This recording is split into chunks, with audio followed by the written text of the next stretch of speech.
Welcome to the Market Smarter Sell More podcast. I'm your host, Andy Barnett, joined as always by the man who puts Hayes in the Hayes group, Mr. Adam Hayes.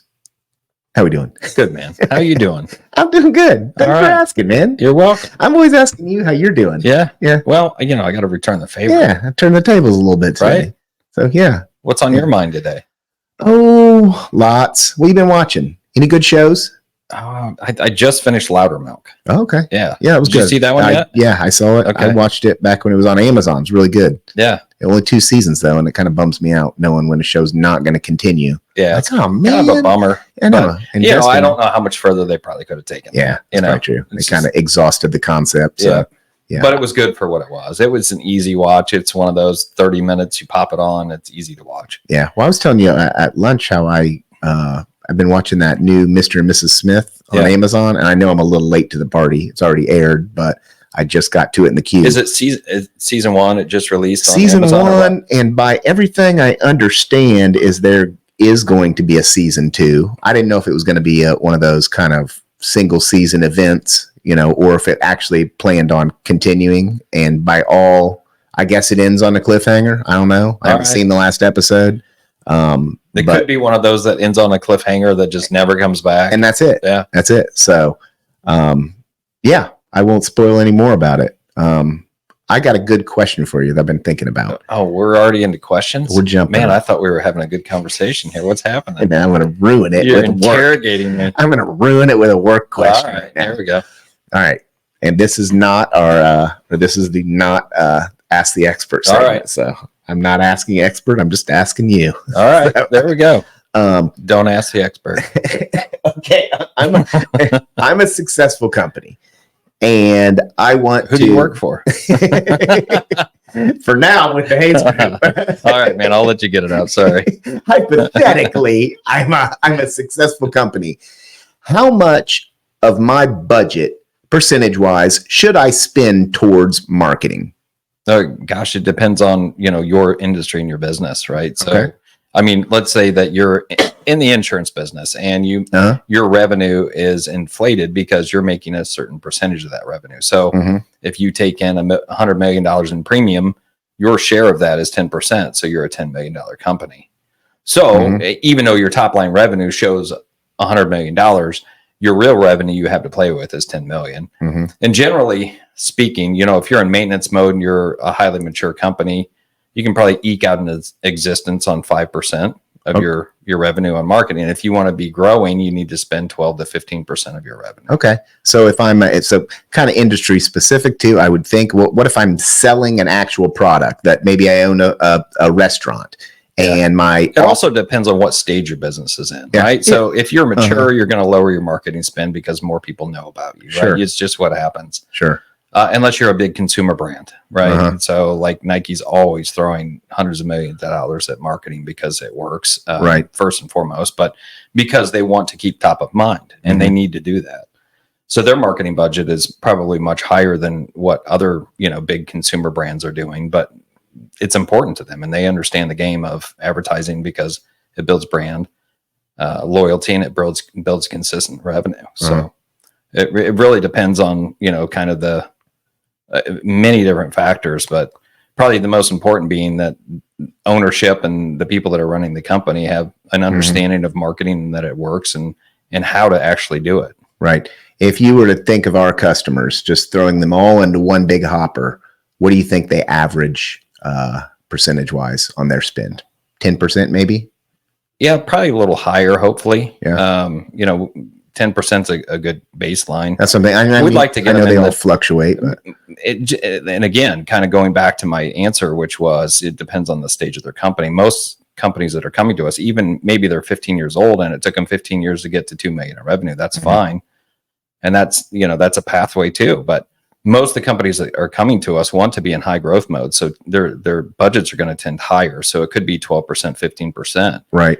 For 2 to 3 years to get that consistent pipeline built. And then they can back off of that down to 10% or, Yeah, right. And I know there's a lot of different variables that go into that, but, hypothetically, in theory, you would think that they're going to get a return on that investment anyways. Oh, for sure. That's the plan that's for the whole, it. That's the whole goal, right? So spend more to make more, which makes sense. So, all right. See, that was a pretty painless question, right? I let you get it out. I know that's right. Eventually, you have another question? I got a question for you. All right. Flip the script. Yeah. Right? We're gonna have to cut right here. Or? Yeah, we'll cut this. No, we don't have a question for you. All right. We got a great guest today, so we are going to jump to a break, and then after this, we're going to be joined by our guest. So awesome. Let's do it. All right. An ad for a local landscape company. Yep. These guys are different, and for good reason. For over 25 years, their team of landscaping professionals have provided folks with beautiful and award-winning backyard landscapes and hardscapes. Wanting to cook up some family time with an outdoor kitchen, feed the kids s'mores on a new fire pit, or create a relaxing outdoor design as the backdrop to your weekend leisure? Whatever you envision, they've done it and can help you create it. If you're in the market to turn your backyard bore into an outdoor oasis, you can trust the experts at Lemke to bring your vision to life. Lemke Landscaping and Design. Visit their website to view all the amazing work that they've done. Lemke Landscape. Now you know. Boom. Welcome back to the Market Smarter, Sell More podcast. We're now joined by our guest, Mr. Zack Connor from Connor Insurance. How you doing, Zack? Doing well. Thank you for joining us. Thanks for having me. Why don't you tell us a little bit about what you do, Connor Insurance, kind of how that evolved and how you became involved? I can guess. Yeah, right. Well, our family is really unique in the sense of, and really original when it comes to naming things. So my dad, when he was a kid, they had a boat and they named it the boat. They had a cat called PK and it was Kitty. Yeah, okay. So it was real original there. They didn't really go out to the fun names. So our business got started in 1949 by my grandfather, Henry Clay Connor Jr. And he actually has a fascinating story that we can get into later. Because it's its own story. But fast forward to 2015 is when myself and 5 of my cousins bought the business, and I had been working there since 2013. So we bought it from our dads. There was 3 of them, and within a couple of years, they kind of went, "All right, great, thank you, and we're out. Just keep paying us, and you're doing well, so good to go." So things have been going well. We're growing tremendously. We focus on personal lines, commercial lines, and the commercial health benefit side. So historically, 90% of our business was on the commercial side, with 10%, maybe even 5% on the personal line side. But now our goal is to get it to be a third. Okay. Just for more diverse, reasonings there. Okay. Yeah. Have you been trending in that direction? What kind of changes you made to get there? What's your plan to get to that third? So our mindset was, I think every business kind of has this struggle of, it's a good problem to have and also a bad problem to have. We have a client that represents anywhere between 25 and 40% of our revenue. Thank God for them. They keep the doors open, but if they ever were to leave, what does that look like? So we wanted to avoid that at all costs, and we started being strategic about it. Our COO, Todd Hufford, was very strategic on that. And we went to the mindset of, personal lines is a great area for development. We only had 1 employee at the time there. They basically just wrote the personal lines for the CEO, the CFO, the business, and say, hey, we could write that and no problem. But then we started hiring people that were focused on personal lines and actually going out to get those businesses and building those relationships. And fast forward, now we have 4 employees, or 4 advisors, I should say, that does the personal line side. And we have an individual at our office who, for the last 3 months, has written $1,000 a month in premium, which we have probably had, I think when we started, we had 200,000 in premium total. So it's been quite a growth there. And really what we wanted to do was have our revenue in the personal line side equate to that 1 client. And we thought that was going to be a lot longer than it took. And it took us about 1.5 years. And it was fantastic to see. And the largest client keeps growing. So we have to keep chasing them. But our personal lines team has been fantastic in that sense and has been really new energy for our company. Great. Have you guys found niches inside of the commercial lines, inside of the personal lines, inside of the health lines? And what are those niches? Yeah, great question. Personal line side, it's kind of anyone with a pulse, right? Anyone who we'll be able to write your condo, your renter's insurance to, you have a 20,000 square foot home on Geist. So the niche is kind of a little less there. Where it comes on the commercial side, we tend to focus on private schools. We have a really good program and relationships with them and history with that. Nursing homes, long-term care is another one. Manufacturing, and we kind of go towards blue collar, I guess, as opposed to specific industry. I named a couple of industries there, but maybe low wage earners on the health benefits side, because that's where we're seeing more bang for their buck that we can deliver. Sure. Nothing against law firms, nothing against things of that nature. But what we have seen is they're happy with, and they're okay with 8% increases every year. And they can just budget that in. Fantastic. Whereas an 8% increase for a company that pays their employees $30,000 to $40,000 a year, that's not going to do it. That you just got it. Like something's got to stop. Those trends need to go away. So our expertise has been able to help those employees a lot, and it's become more meaningful for us. Okay. Yeah. Where are you guys located at? And have you always been there? It sounds like with your growth, have you outgrown your original space? Yeah. So my grandfather started in the Glendale Mall. Okay. And he was, I believe, in a car dealership. So he basically had the idea is, hey, I'm going to go to this car dealership. So at that time, was he selling personal lines or commercial? Yeah, personal. Okay. He was a life agent for Aetna before he started his own agency. And it was just basically him. They'd go in, say, hey, I'm going to buy a car. Where can I get insurance? And right over there. I know a guy who's got a table set up. So a real entrepreneur. As a third generation, I'm just so thankful for his mindset and his persistence, because I don't know if I could do that on my own. Like, I am so blessed to have 5 other partners, and now we have about 48 employees total. And there's own struggles and its own difficulties, but I couldn't imagine bearing all the responsibility on your own. Sure. And for years, I mean, it was decades before they even had, a third employee. Right. It was him and a secretary just going at it. Yeah. We are, located. So I assume you're not still at the Glendale Mall. We are not. No. We're at Keystone Crossing. Okay. Close to, if you know that building, Circle City Tickets, kind of that fun triangle building there.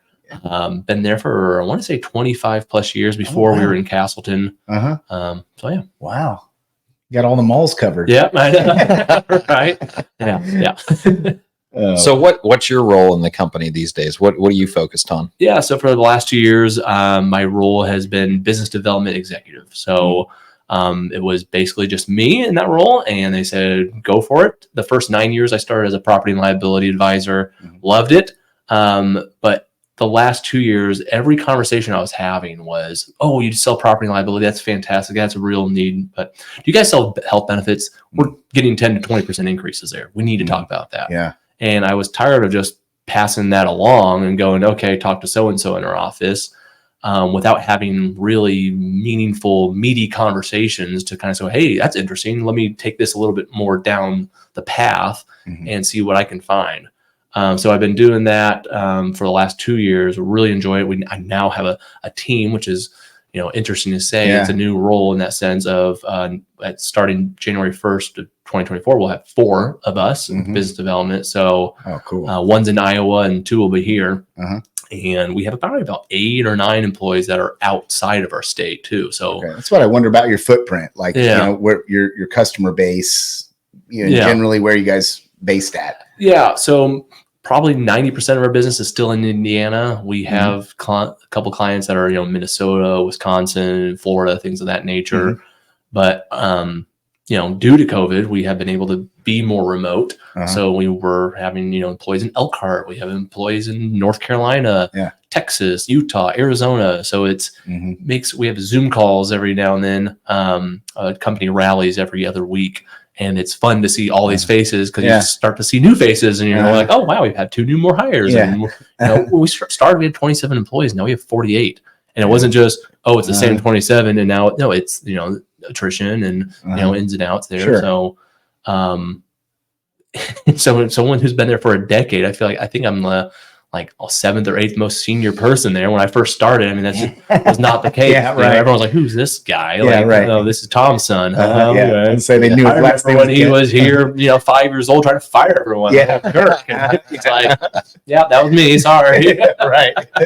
You're not fired. I was just I'm working with those people, and they're kind of like, all right. I'm like, no, you know best. You know best. So So do you guys have any specialties in the commercial lines? Like you cover special risks that no one else does or very few do. How are you thinking about, breaking out your commercial lines and, making those offerings a little bit more unique? Yeah. So I think in insurance, let's get, to it. It's not the sexiest of roles. It's not like an industry people are like excited to get into. Like, oh my gosh, it's not technology. It's not Lilly. It's not those companies. Right.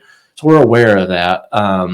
And I think our industry has done a disservice where we, always want, Geico commercials. Hey, save 10 and 15% or more in 6 minutes. And it's like, okay, you're basically just cutting coverages, or you're trying to find ways to just save money. And it's so commoditized that it gets stripped down to, I hate talking to an insurance advisor.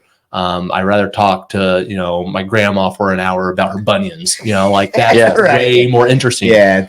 So we have to go over that, but our industry has done that in itself. It's done that itself. It's so it's a self-fulfilling prophecy. Right. So getting past that, we, when I first started, it was the mindset of, hey, we need large commercial accounts are the best accounts. That's the only ones are worthwhile. The smaller ones just don't even waste your time because it's going to take the same amount of time. So we might as well go after the larger ones. Yeah. Well, we didn't get many opportunities for larger ones. And we had an ego thing. And I think a lot of companies have this ego where I see it now. I look at a company, some of our competitors, and I go, oh, you guys are where we were at 10 years ago when we had this epiphany of going, we need to actually start writing personal lines. We need to start writing small commercial and start there and cut our teeth on those so that we can get better opportunities at the larger. Right. So we have an individual at our office who has done a great job being, he was at State Farm for 6 years and now he's with us, and he's done just a fantastic job at really holding the hands of those entrepreneurs, those people who, especially during COVID, we've seen. I used to work at Lilly. I've been in there for 25 years.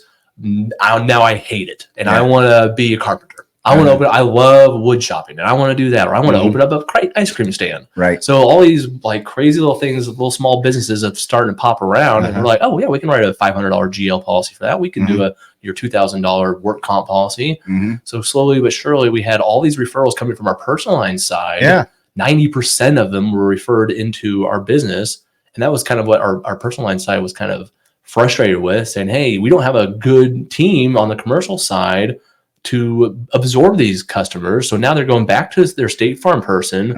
And so now my business is split. Personal lines at Connor and commercial at State Farm. And I know the State Farm person is going to be talking about personal. So you're jeopardizing my income. Right. Yeah. So we had that, okay, we need to do that aha moment. So we hired this individual, and he's basically just been a sponge of absorbing those accounts and keeping those already clients on the personal line side as a commercial account. And those commercial accounts have just kept growing. That's great. That's great. Kind of got your built-in feeder system there. Exactly. Okay. Yeah. Now, what do you wish you had known? Because you've talked about, the aha moments and when you first started. What do you wish you knew then that you know now? If you think back, man, if I had known that, it would have made my life so much easier. So when I first started, my dad basically just gave me a list of prospects. Said, hey, here's my prospects. You call them now.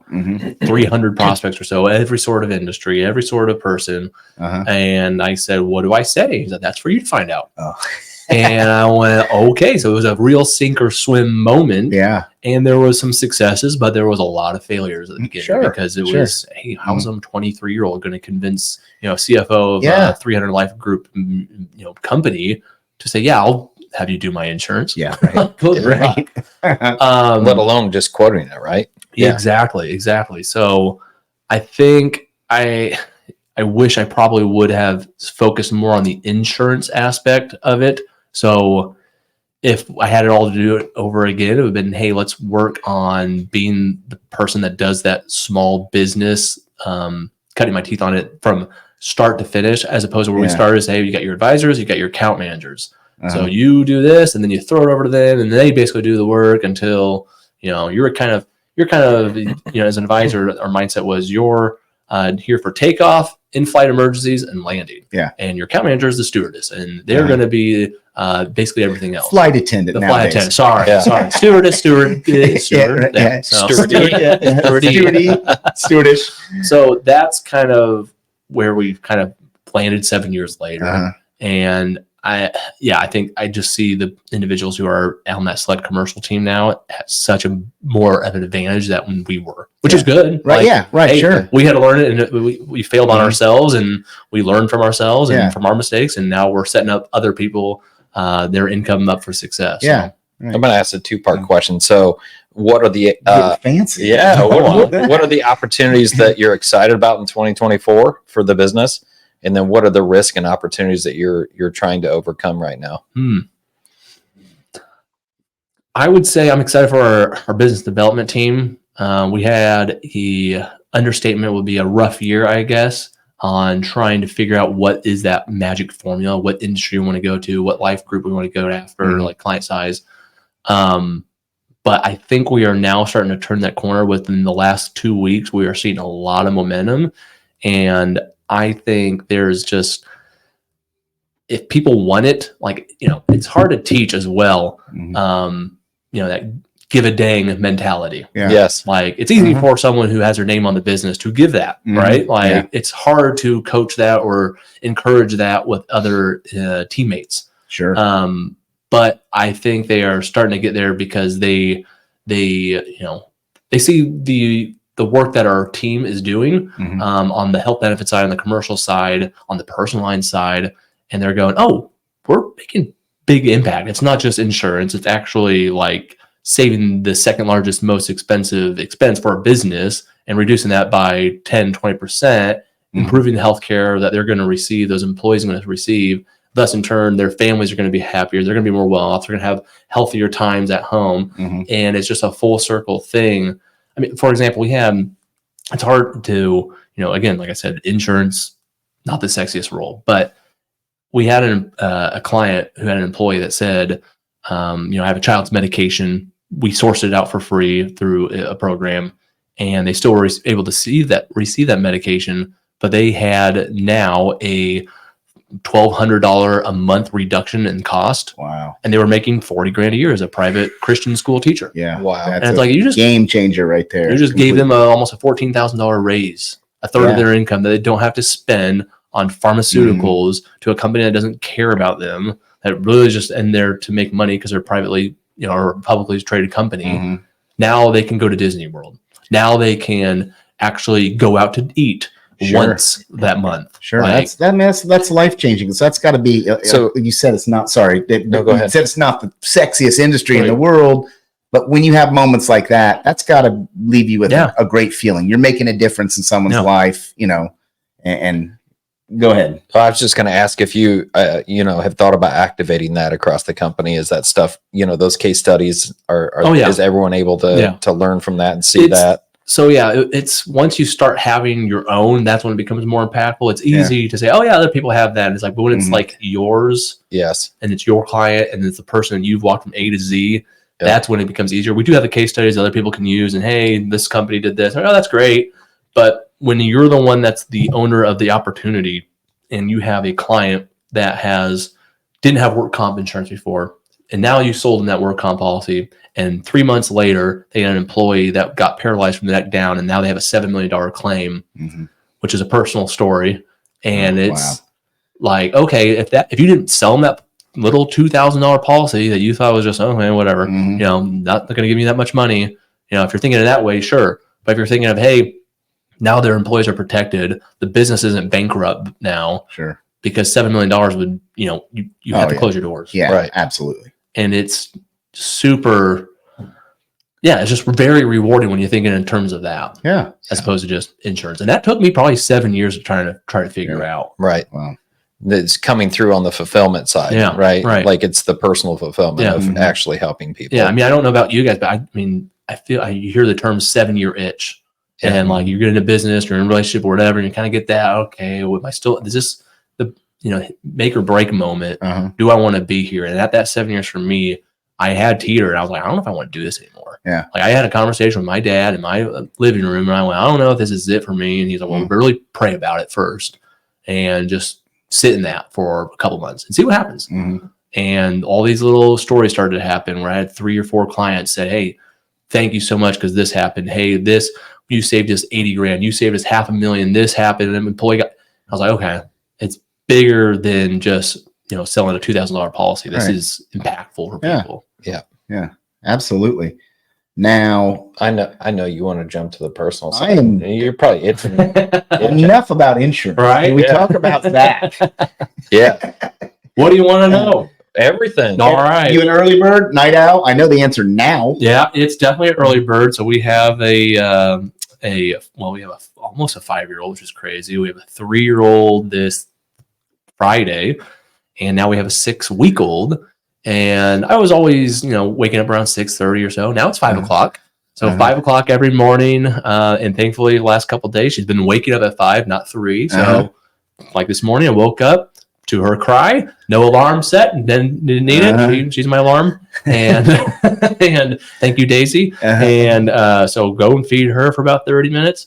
Did a little workout, Bible study. Sometimes I do a cold plunge. That's always fun. Wake me up a lot. So what do you use for a cold plunge? I got a horse trough. Okay. So Did you get it at Tractor Supply? I did. Yeah. Went up there and I ordered it online, and I went to pick it up, and the guy said, cold plunge. And I went, he's like, you don't have horses. I'm like, yeah, no, I know. Sorry. They're like, yeah, we sell 12 a week. We know what's happening. I was like, yeah, it's that obvious. Okay. So well, I've heard the benefits of that. I mean, not only just your feel, mentally and being alert, just the health benefits. Wakes you up. Yeah. I mean, it's a lot easier to do it at 8 in the morning now when the sun's out versus like 5:30 or 6 in the morning when it's just pitch black and you and your thoughts. Yeah. And you're just like, no, this is really freaking cold. Yeah, you're saying, I really want to do this. Even if it's like 50 degrees or 40. I mean, the difference between 48 and 40 degrees, you're just like, oh, that's big. It's significant. So do you have an ice maker? How do you cool it down? I just do it in the winter right now. I'll probably, retrofit it later on in the spring. But in the winter, as it gets colder, it's just a natural cold right there. Yeah. So it's, like I said, about 48 degrees. Yeah. I did that Christmas last year. I literally had a hammer, and it took me like 10 extra minutes to get all the ice out. It was about that thick. And that was cold. That was, I was going to say, that's a cold one, huh? Yeah, minimum I'll do it for 3 minutes. Max I'll do 10 minutes. But that's a lot. Yeah, 10 minutes is when it's like 50 degrees. And now with the newborn, I don't have time for 10. My wife's like, no. Yeah, like, right. So you got it. You're good. Are you doubling up doing the Wim Hof method? I was out this morning. So after that ice, the cold plunge, I'll call it, there's no ice technically in it. Got out, the sun was out, which was nice. And I kind of just sat out there, and I was like, it was nice just to have 5 minutes like to yourself. Yes. Yeah, it was a good time. But yeah, it does wake you up and gets you cold. My uncle lives right next door to me. He'll be like, I can hear you. Really? I can hear you hooting and hollering over there. You're like, woo! Yeah. It's cold. You would be too. Oh yeah. It was like, well, then you dunk your face in there a couple of times and you just splash it in there and you hold it under there for 10 seconds. You're just like, you start to get the brain freeze. Yes. Yes. All right. So where'd you get the idea? Where'd the inspiration come for that? I'm a big podcast fan, and Andrew Huberman is where Huberman. Yeah. Huberman Lab is probably my favorite podcast, and he'd have like a 2.5 hour episode. Yeah. And I was just listening to that nonstop. I haven't gotten a Sony yet, want to get that next. But it was funny. It was in December, so getting personal too. There's I did not want to have a third kid. I wanted to be done with 2, and that was it. Right. So my wife was going to a therapist, and she said, hey, I think you need to join on this one session. Let's just do one session and see how it goes. I'm like, I already know what's going to be the result.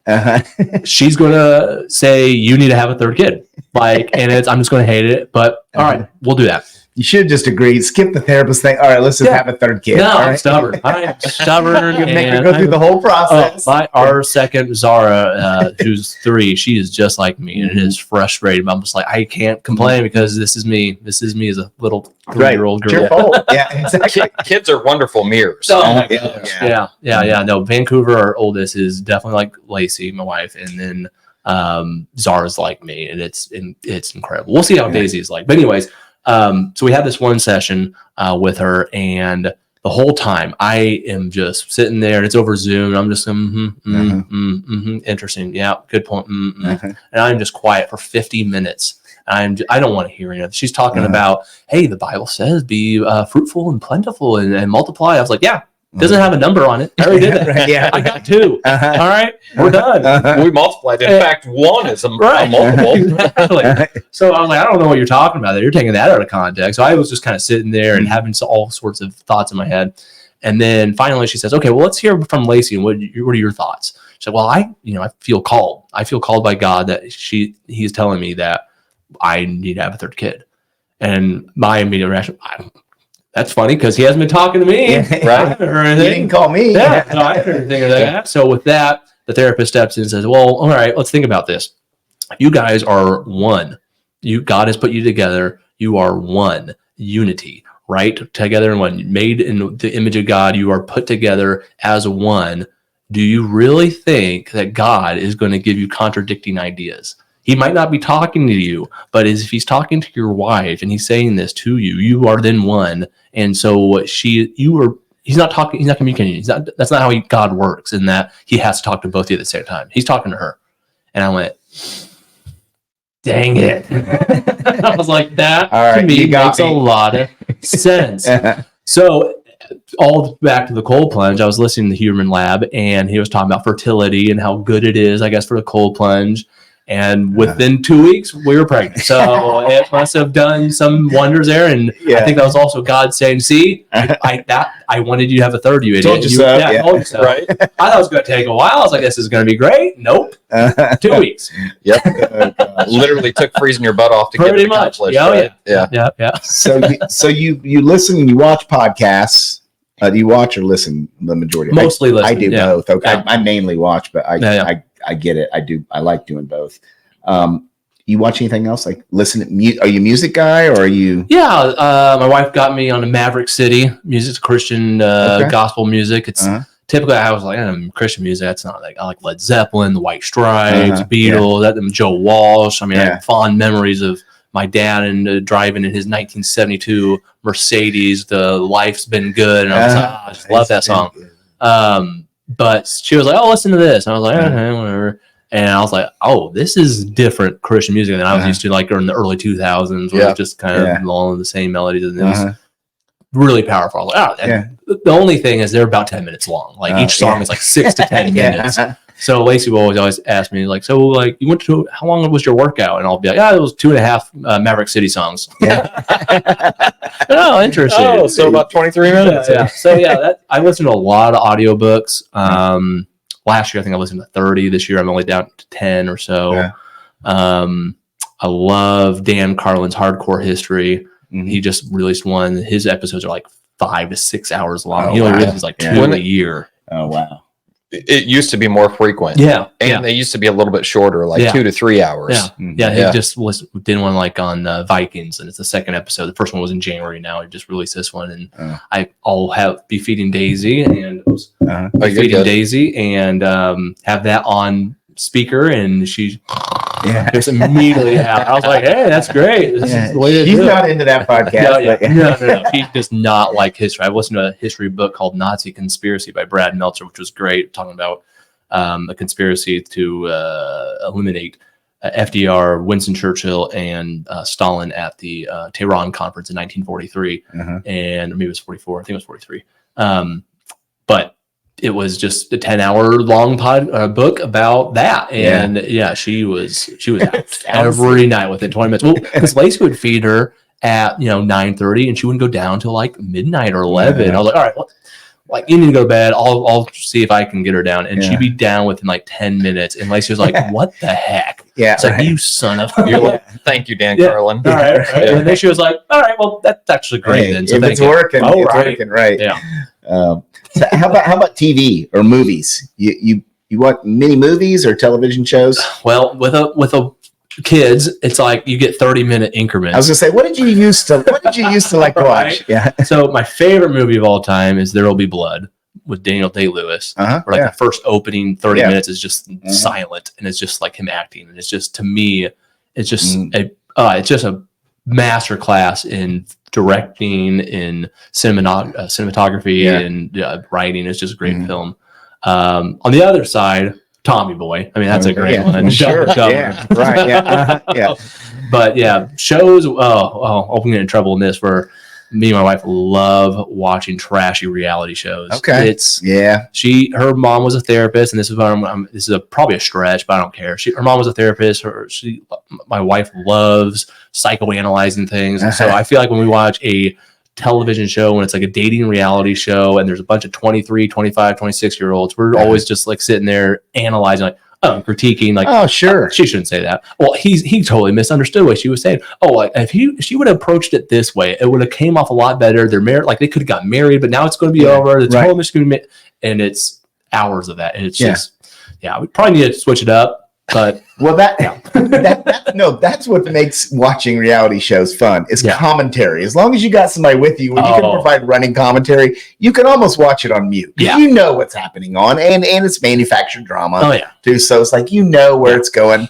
So the commentary's the enjoyable. I will say though, so we watch Love Island, the UK version. Oh yeah, I've heard that you got to watch the UK. The UK is so much better because they actually have like meaningful conversations. I actually have heard. What I found out is they limit their alcohol consumption on those shows. Wow. They give you 2 drinks a day. That's the most you can drink. Where in the U.S. they're like, let's get the Bachelor. You see those? They're just like, here you go. And they're all melting down. I'm like, oh my gosh, that's why. Because you just are filled with a toxin, which is fine. I mean, but cheers. Hey, only one, right? But it made a lot more sense. I was like, because I was like thinking, they're just sophisticated. They don't have. I was like, no, because they're not pouring booze down their face. Right? That's why. Exactly. So, any other series you guys have watched that made an impact on you?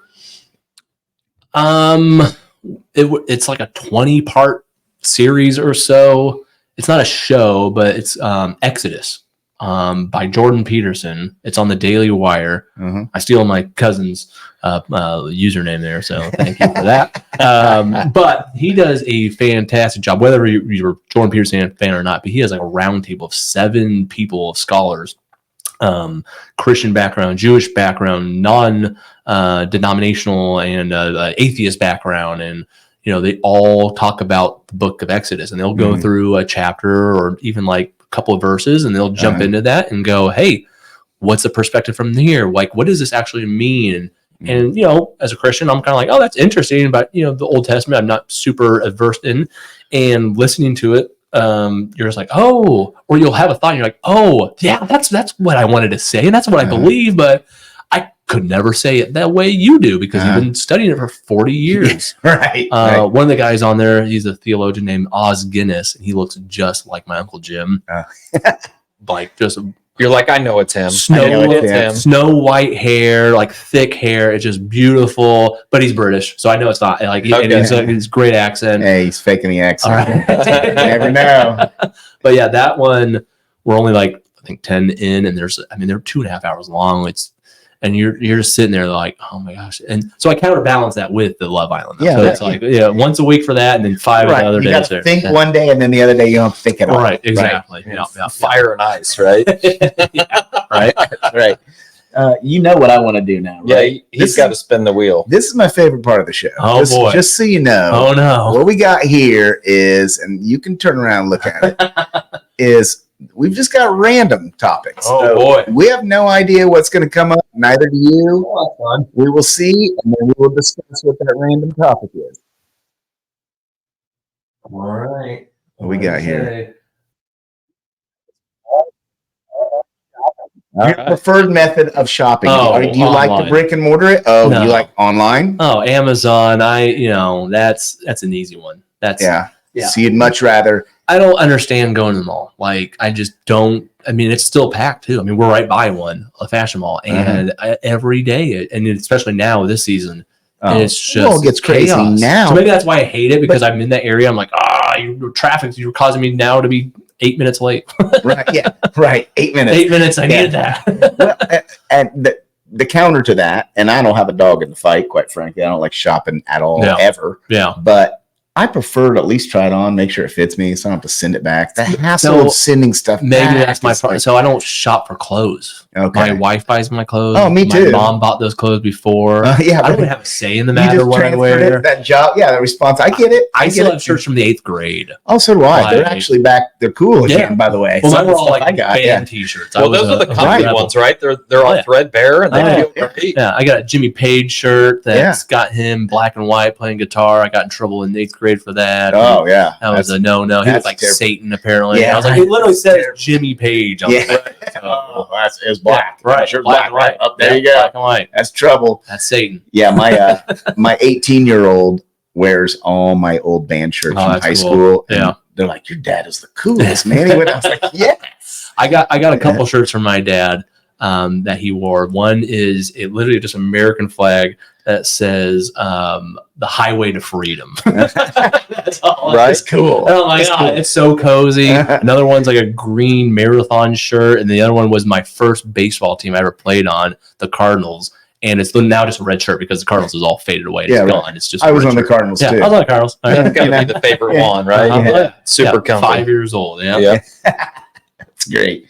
Well, hey, I think we're good. we're on time here. This has been great. We really appreciate you stopping by here, Yeah. Zach, and hopefully we can do this again Perfect. sometime soon. You'll give Yeah, us thanks for having me. give me the update on next year. Yeah, we have a 1-year-old and 6-year-old. I and know, 4-year-old. jeez. Yeah. And the fourth one on the way. Next time. Scientifically impossible. Great. Well, hey, thanks again, and good luck to you this next year. And Thank you so We'll be much. seeing you around. Yeah, appreciate it. Yeah. Thanks for being on. Yeah, thank you.